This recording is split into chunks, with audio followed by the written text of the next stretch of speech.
Good morning, good afternoon, good evening, folks. Mike Zuber, one rental at a time, back with my good friend, Mr. Greg Dickerson. How you doing, sir? Doing great, Michael. How are you? I'm doing well. So I'm going to ask you a question that honestly, I didn't think I would ask anybody ever, but we're going to ask you because you're just that guy. So you ready? I'm ready. So I want to know, do you think that the king dollar could lose the reserve currency of the world in the next decade or the next 2 decades, right? I'm going to give you a big time horizon, right? So let's say, do you think the dollar could lose the reserve currency of the world in the next 10 to 20 years? No, not in 20 years. I mean, anything is possible long term, but in the next Sure. 10 to 20 years, no, it's not possible. Yeah, I think there's a lot of talk about it happening. I think there's not at least in the next 20 years, I totally agree. I do not see another currency of size or of strength that could threaten it, right? Just during my lifetime of watching the markets, there's been talk of the euro, I don't know, 20, 30 years ago. There was talk of the yen. There was talk of China's currency, the yuan, I believe it is. Now there's talk of crypto or digital currency, all of these things. There's a talk of going back to the gold standard. I just don't see one that's big enough or strong enough or has the rule of law that people can put their full faith behind. Yeah, that's the key right there, is the stability, regardless of what you think, but the stability of the United States government and economy, but really more than anything else. So we used an analogy in the last episode of the economy, the inflation, and what's going on in the risk taking right now is that if I gave you $100 million to invest in real estate, non-recourse, 0% interest. Yeah. If everything you bought blew up, you'd never have to pay it back, and there would be zero consequences to you. What would you do? You'd go spend. Yeah. Now, how about this? How about if I need $100 million and you knew that I could print the interest payment on that $100 million, you'll loan it to me at 2% interest, and I can print those dollars back to you that are still good and valuable. How much money would you loan me? If you knew that I had an unlimited ability to service that debt. Yeah. So, that's the thing.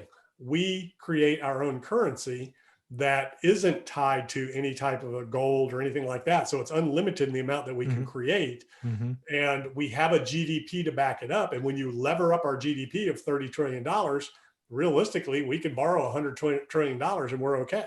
Yeah. From a normal leverage standpoint, you leverage it up tenfold, we can borrow 300 trillion. You lever it up, exponentially from there, which you could argue that we're already levered up. But, at the end of the day, as long as we can keep printing without consequence, which is what we've been doing since, my entire career, that I've been paying attention to the economy. What woke me up was 2008 and 9. I didn't really pay a lot of attention other than interest rates, but 2008 and 9, when that happened, I started digging in. I was like, whoa.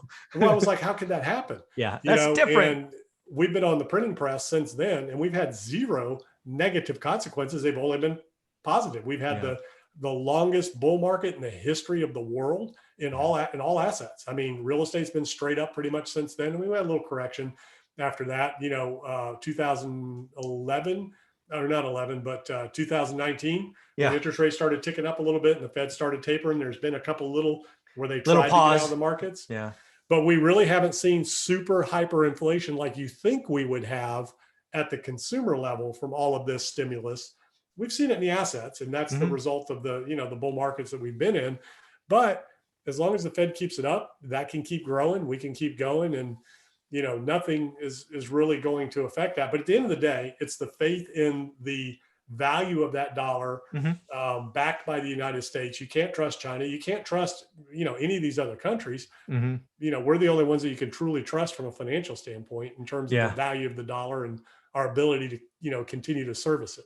Yeah, I think that's where it goes down. And again, we have fits and starts where, we're strong. We're there's a lot of stuff going on in the world today that people are pointing at, see, foreign governments are losing faith in the United States. Yes, there have been some events here that I guess all of us wish didn't happen, or at least I hope most of us wish didn't happen, that are causing people to ask questions. It's causing countries to make partnerships with other countries, right? I believe there was an agreement between Russia and Saudi Arabia around oil, that people are calling the death of the dollar, or the petrodollar specifically. I think these are just countries, creating plan Bs and creating other relationships. And again, they have to do what's right for them.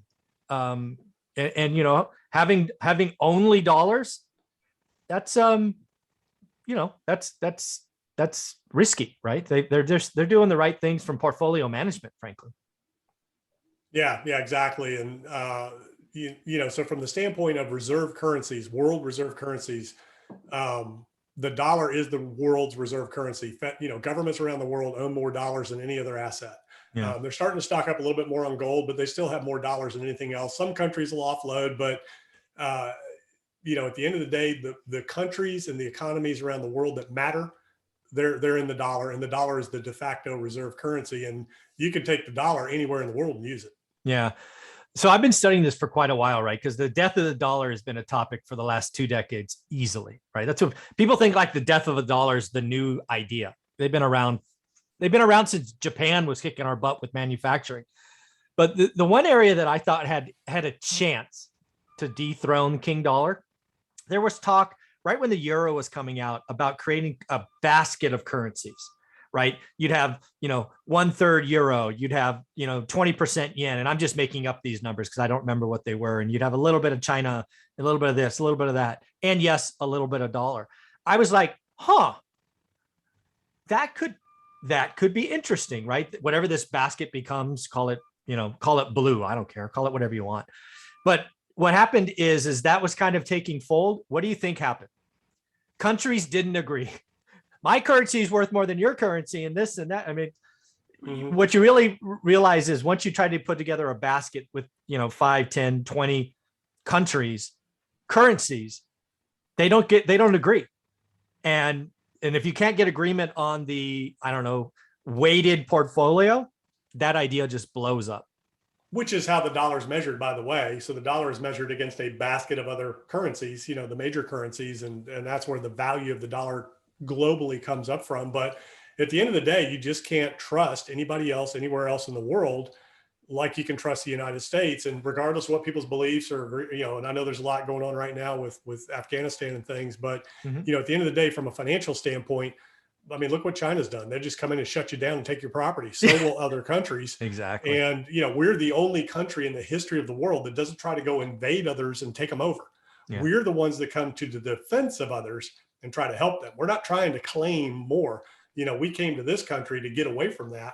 Yeah. And, other countries still have world domination as a philosophy, where we have world's best interest overall as a philosophy. Now, obviously there's, sides to that whole thing, but that's the idea.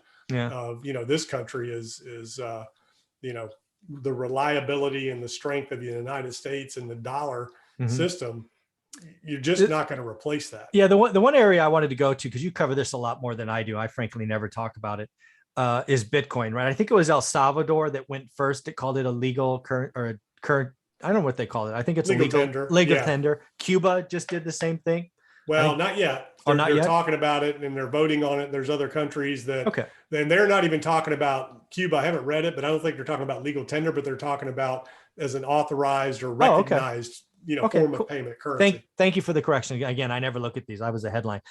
But the one area that is interesting again, I'll just generalize them as digital currencies. Do you think, because again, there are some folks that say this is like the future, limited supply, it's, Ethereum is the internet of money in the future. And then we have a guy named John Paulson, who's a billionaire. And oh, by the way, yes, he's old, right? Because I think he's a baby boomer. All right. So he's old. I get it. But he's saying crypto's going to zero. I guess either extreme is possible, but where do you come down in that kind of world? You said crypto's going to zero and you froze. Oh, no. The internet got you. The internet got me. That's right. Those little darn things. So, a lot of people lump everything into the same basket. So to address what El Salvador is doing and other countries like that, number one, they're a dictatorship. They're corrupt. It's a corrupt government. And, there are self-interests involved in that move. And at the end of the day, their own people can't use it, don't want to use it. It's too expensive. It's inefficient. It's not so Bitcoin was created as a peer-to-peer cross-border, no third party, transaction, money for transaction. That's what it was originally created for. And, what it's proven is it doesn't work efficiently and effectively as a money. It's a speculative asset. an It's not asset, even a yeah. store of value because it's so volatile. Now its life cycle has been straight up, with the peaks and valleys, and started at a penny and it's gone up to, at its peak 65,000. It's, pulled back a little bit, so it's up and down. Nobody knows or can guarantee what's the future value of this asset because there are other things out there. Um, you know, but the properties of Bitcoin in and of itself, so it's the easiest way to understand it at its core essence, not what it is or what it was created for, but how it works. It's like a pyramid, not a Ponzi, but a pyramid. It's only as valuable as people willing to enter the space and pay more for it. That's how a pyramid works. You Okay. create this thing, you say, hey, go invite 4 or 5 of your friends and they'll buy in. Each one of those go invite 4 or 5 or 10 of their friends. So it's a network effect. It's a social effect, but in essence, it's a pyramid because there is nothing. You're not getting any value, any service. It's not really used for utility in any way other than the speculative, speculative value of the asset. Now, that's Bitcoin. And, there are a group of people that are Bitcoin maximalists. I'm not a Bitcoin maximalist. I understand it from a value standpoint, from speculation, because I've speculated my entire career with real estate, businesses, things like that. I still do. So I get that and understand that. There's a paper out there that you can read about Bitcoin, what it was intended for, the Bitcoin white paper. And then there's a book called The Bitcoin Standard, which is kind of an analogy of the gold standard versus Bitcoin standard, and the argument for Bitcoin as world's reserve currency. But it just doesn't work, and it can't work because of the limited supply. You can't tie fiat currencies to something that limits the supply of it. It just doesn't work. Cryptocurrencies are different. Ethereum, yes, that's one of several projects out there that are internet of cryptos where things are built on top of it. Gaming, for instance, NFTs, things like that. Whereas that's a different type of network than Bitcoin, and blockchain in and of itself is a ledger, open ledger. To record transactions, basically spreadsheets, that are out there that are supposedly, open source networks, which now, Jack Dorsey at Twitter is trying to create. Yeah. So that's another aspect. Then you have DeFi, decentralized finance, which is peer-to-peer lending, peer-to-peer, exchange, things like that. There is a movement there to eliminate banks, eliminate third parties like credit card companies, things like that. So that's originally what Bitcoin was really created to do, was to eliminate third-party intermediaries between you and me trying to send money all around the world, right? Yep. And be able to use that and exchange value all around the world. It doesn't work, and it won't work because it's just inefficient, Bitcoin. Yeah. So these other things are being created to solve that problem. Okay. So that's where the Ethereum network, some of these currencies can be built on top of that could potentially be, used around the world, like a, USDC or DT, the stable coins that are created. And eventually all of the countries of the world will have digital currency. But again, people have to have a means to be able to use that and exchange it amongst each other. So it's a little more complicated. Then within the space of cryptocurrencies, between, DeFi, the currencies themselves, like a Bitcoin. Then you have, the NFT space, where digital art, digital, music is able to be, digitized and sold, where you can own the rights to a song and nobody else can own it. They can copy it, they can whatever, but you're the one that owns the original. So you've got, that space that's really taken off, highly speculative, huge bubble, where a digital JPEG of a rock's being sold for millions of dollars. Crazy. But you got to understand how that works. You could create your own NFT, buy it from yourself because nobody knows who you are. It's an anonymous chain transaction. Yeah. You could buy it for whatever. Now you've created value in a speculative bubble. So a lot of that's being done that way. A lot of it's being used for money laundering. Again, if you need to launder $100 million, you create some NFTs, you sell them, to that address for whatever you need to launder the money. So there's a lot of, speculative bubble asset there, but there's real use cases for NFTs. And gaming is your biggest area where a lot of cryptocurrencies are built around gaming. And, there's a lot of use cases there. And then you have the metaverse that Facebook is really all about, where they're trying to create this virtual world where you're not just looking at a screen of virtual reality. You actually put on the goggles and you step into it, like Ready Player One, the movie. Oh, yeah, yeah. And you're in this universe and you can buy goods and services in there. Those are NFTs, non-frangible tokens. And in this universe, you own these assets. Could be property, could be anything, could be the car you're driving in the metaverse, Wow. you're actually paying real money for that. And, gaming was the first segue into that, over the years. So there's a lot of different things that are lumped into the word cryptocurrency. So Yeah. could Bitcoin go to zero someday? Sure, absolutely. Anything's possible. Could it go to $1 million too? Sure. Anything's possible. Can it go to 100 million like Fidelity just came out and said? Then, that's a stretch, I think. But Yeah. hey, A single coin, 100 million. that's what they're saying, and anybody can make a 50-year, 100-year horizon, Yeah. projection. So that's really what's going on in the space of cryptocurrencies and Bitcoin and things like that. And, that's why there's so much confusion. So when somebody like Paulson comes out and says cryptocurrency is going to zero, yeah, sure. There's a lot of fake coins, Oh yeah. a lot of fake projects and meme coins, just like stocks, that will go to zero and end up. And there's a lot of, No question. stuff that's created that get people in because it is speculative. It's venture capital. Anybody can create one. Anybody can just say, you can say, hey, I've got this project where, I want to be able to do smart contracts and serve the NFT space. Total scam. You go out there, you create this thing, issue tokens, people buy in, you take all the money and walk away and never do anything. Yeah. Rug pull. Yeah. Yeah. So again, this question was, could the king dollar be dead in 20 years? And by dead, meaning it's no longer the reserve currency of the world. I don't know. It's been talked about for the last 30 years and hasn't happened. I don't see it in the next 20 years, and you don't either.